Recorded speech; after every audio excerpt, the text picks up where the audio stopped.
Have you ever struggled with addiction? Chances are, if you haven't personally, you definitely know someone who has. If you include alcohol, which you should, a reported 25% of adults in America struggle with some type of substance abuse. That's 1 in 4. So addiction is a big deal, which is why addiction is one of the most highly studied areas of human sciences. But this isn't an episode about addiction or substance abuse. It's an episode about how we can use what we learn in those areas to help creating positive change in your life while cutting out negative habits that are holding you back, regardless of what they are. Welcome to Change Made Easy. Changing your habits, routines, and behaviors is hard. We make it easy. I'm Paul Levitin, a coach of over 12 years who has been helping people just like you create positive change in their health, wealth, and relationships. Demi Lovato said, "Recovery is something that you have to work on every single day, and it's something that doesn't get a day off." But the reality is, this isn't just about drugs, or alcohol, or addiction. That's everything in life. Life never stops. Whatever it is you're trying to change, to build, or improve, you have to keep working on it, day in and day out. And if you want to learn more about this, listen to the episode Chop the Wood, Carry the Water, which I've linked in the show notes. But today, I'm going to explain to you how what we know about addiction can help you live a happier, healthier life, and what you can learn from rats and Army veterans to better understand why it is you do what you do and how you can use that information to build better, healthier habits. I've studied the science of behavior change for close to a decade now. And in that time, one of the topics that I've read and learned the most about is addiction science. And this isn't because I've struggled with addictive tendencies myself, I have, or because I have family members who are addicts, which I do.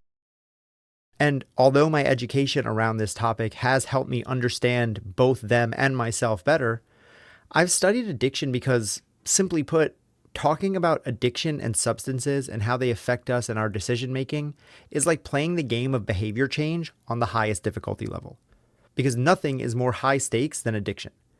So when you learn habit science by learning about addiction, it's like learning to play basketball against LeBron James. Anyone else you play against after that is going to be a breeze.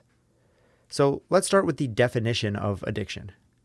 Addiction is defined as a chronic, relapsing disorder characterized by compulsive behavior related to the use of substances or engagement in activities despite harmful consequences. I know that's a lot, so we can shorten that a little and take out the substance part, and that leaves us with addiction is a compulsive behavior despite harmful consequences. So basically, doing something over and over to your own detriment, which sounds like drinking too much or smoking cigarettes, but to me, that can also sound like self-sabotage, like continually binge eating even though it has negative health consequences, or spending all of your time playing video games or watching Netflix even though it hurts your finances or your fitness. So we can take what we know about addiction and apply it more broadly to creating positive change in your life. A big part of which is letting go of the negative habits that are holding you back, even if those habits aren't as harmful as alcoholism or smoking crack. Hey, real quick, we'll be back to the show in just a few seconds, but right now I have to tell you about the free Change Made Easy private Facebook community. If you want to join hundreds of change seekers just like you and get free trainings, resources, and direct help from me in order to help make your quest for change easy, then click the link in the show notes that says Facebook group now. You'll be directed to my private Facebook group that I created just for clients and listeners of this podcast. And as a bonus, you'll get a free hour-long training on eliminating self-sabotage. All you have to do is click Facebook group in whatever podcast app you're listening on right now. Okay, let's get back to the show. So if we zoom out of that conventional view of addiction being about only drugs and alcohol and view it more broadly as taking actions over and over counter to your own best interests, then I'd be hard-pressed to find even a single person who couldn't benefit from learning about how to combat that. And one of my favorite books is called Willpower Doesn't Work. And if you listen to the show a lot, I talk about it all the time. It's in my top 10 books of all time.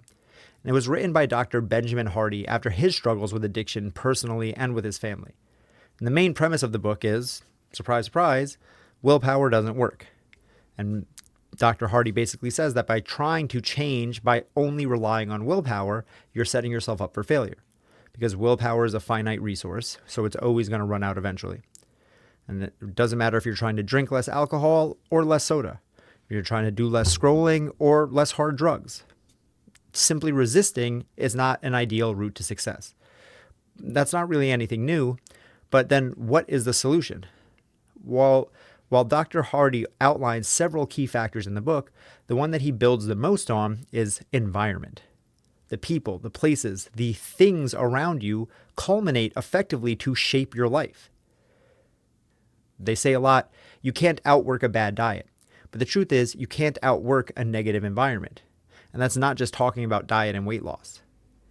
While this doesn't mean you can't control your own destiny, it does mean that fighting against your environment is truly an uphill battle.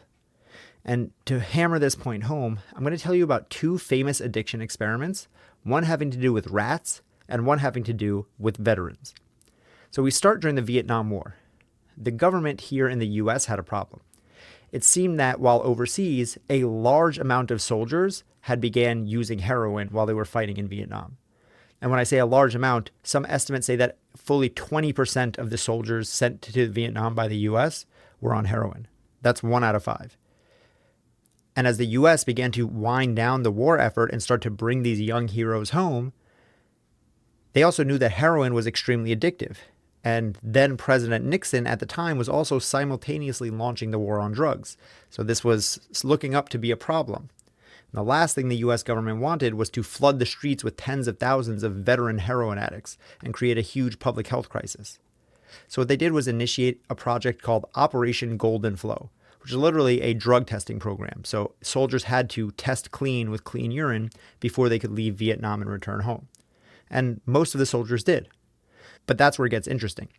Because when those soldiers returned home, out of the tens of thousands who had been on heroin in Vietnam, only about 5% continued using once they got back to the US.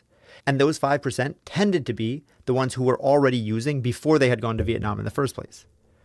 That means that tens of thousands of users of one of the most addictive drugs known to man all quit pretty much overnight, cold turkey. Interesting. Then, experiment 2. A few years later, there was something in a research park in British Columbia that would become to be known as Rat Park. So, for well over 100 years now, scientists have been running experiments on rats to understand substances and addiction. And a common one you've probably seen videos of is where they stick a rat in a cage with 2 water bottles. And one will be filled with water, and the other is filled with water spiked with some type of drug. Maybe heroin, maybe crack, maybe whatever. And what they'd see is that over time, the rats would drink the drugged water and they'd get addicted to it. And they'd end up drinking it so much that they would overdose and die. And these experiments were often used as proof to show that drugs are so addictive that once you're exposed to them, you're done for. Like animals would literally choose drugs over life itself. But then a researcher named Dr. Bruce Alexander asked, what if it's not just about the drugs? What if it's about the rat's environment? So he created what he called Rat Park. It was basically like a theme park for rats. It had everything: food, toys, other rats to socialize with. It had space. And it also had drugs. Basically, instead of setting the rats up in isolation in a gray, empty cage where there was literally nothing to do but either drink water or drink drug-laced water, these rats were given options. So what do you think happened next? Well, the rats in Rat Park had access to the same drug-laced water, but most of them didn't touch it. They drank the regular water instead. And the rats that were stuck in the isolated cage with just gray walls and nothing around them, well, they kept chugging the drugged water until they overdosed and died, just like in all the experiments they had before.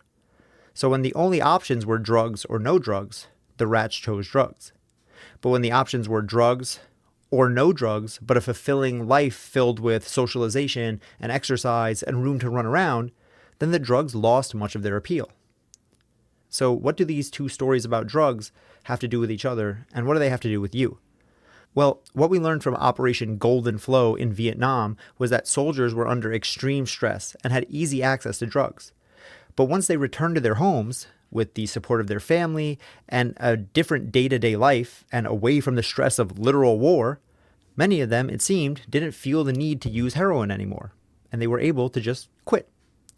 In the rat park experiment, we see that it was not the drugs that were so addicting and intoxicating, it was that they were so addicting and intoxicating and that the rats had nothing better to do. They had no other viable option for fulfillment or joy, so of course they would choose drugs. In both experiments, a change in environment led to a change in behavior. So the common thread we see here is that your environment plays a massive role in shaping your behavior, especially when it comes to addiction and changing these deeply ingrained behaviors. It is not just about willpower or avoiding substances or whatever habit you're trying to break. It's about what's going on around you, what is happening in your environment. And we can take these addiction experiments and apply them to the broader spectrum of all human struggles. Maybe your challenge is snacking less, or reducing late night Netflixing, or too much TikTok scrolling when you should be working. No matter the habit, the science is clear. The environment you put yourself in matters more than you think. If you're constantly surrounded by stress, temptation, or people who encourage those type of behaviors, then change becomes very hard. But if you curate your environment and you surround yourself with support and positivity and other people with healthy habits, and you make it easier for you to do those habits, you give yourself the best possible chance for success. So with that, my action step for you this week is to begin to curate your environment. Take any habit you're trying to limit or get rid of and ask yourself, how is my environment complicit in making this habit easier? Like the Vietnam veterans who had easy access to heroin and nothing better to do, you can look at your environment to see how it's nudging you towards the habit you're trying to break. And then ask yourself how you can flip the switch to make your environment work against that habit instead. An example might be not keeping the snacks you're trying to avoid in your house. If your pantry is always stocked with Oreos and you're trying to eat less cookies, simply by not buying Oreos and bringing them into your house, you're changing your environment in a way that is more conducive to that goal. Then you can ask yourself, how can you make your environment more friendly towards the habit you are trying to create? Like the rats in Rat Park being given more options to socialize, to have fun, to play, so they didn't have to only go to the drugs. A classic example of curating your environment in this way is if you're trying to drink more water, leave a glass of water on your nightstand at night so that first thing in the morning when you wake up, you already have water ready for you and you can chug a glass of water and get 16 ounces right away. Remember what Dr. Benjamin Hardy said, willpower does not work. It doesn't matter if you're a best-selling author and a doctor, a veteran, or a rat. If you want to make changing your habits easy, it starts with curating your environment. That is change made easy. Don't forget about the free Change Made Easy private Facebook community. Come join hundreds of change seekers just like you and receive free trainings, resources, and direct help from me that will help make your quest for change easy. Just go into the show notes of whatever app you're on right now and click the link that says Facebook group. You'll be directed to my private Facebook community that's just for clients and listeners of this podcast.